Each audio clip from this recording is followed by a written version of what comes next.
हम मुन्नी झा आइ एकटा बहुत सुंदर भोला बाबा के समदाउन वाला नचारी सुनाबै छी।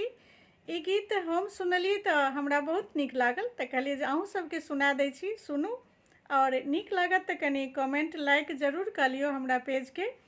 हम मैथिली लोकगीत गाबै छियै, कनी फॉलो कऽ लिअ और कनी सपोर्ट करियो। अपना मिथिला के पारंपरिक लोकगीत रहै छै। और सुनू भोला बाबा के समदाउन पर का ई गीत छनि। आरे कतेक निश्चिन्ते सा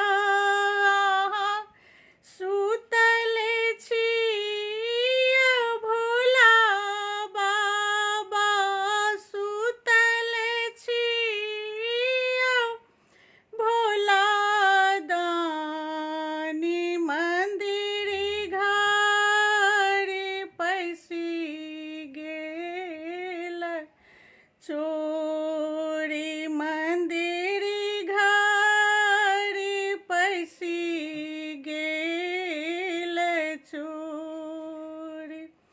आरे पहिने चोरलकै चोरीबा भांग के पुटरिया, राम भांग के पुटरिया। घोटिना सहित ने जाय, घोटिना सहित ने जाय छै रे चोरीबा, राम जाय छै रे चोरीबा। घोटिना सहित ने जाय।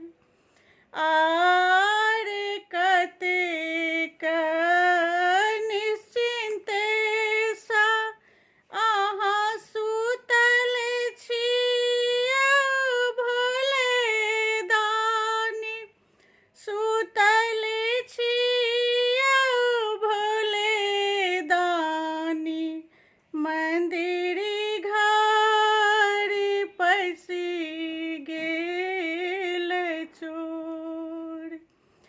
तखन चोरलकै चोरीबा सोना के डामरुआ,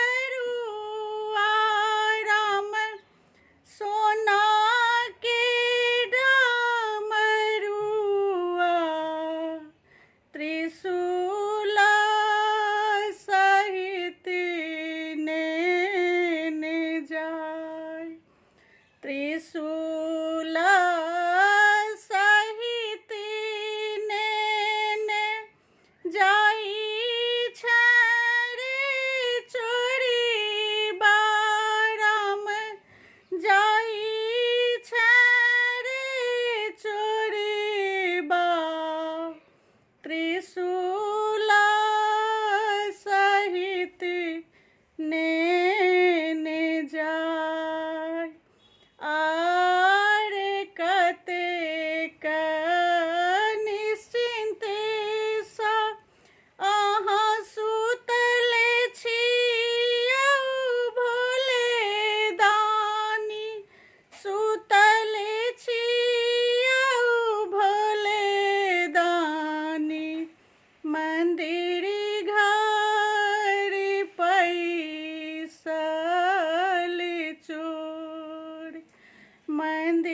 चोर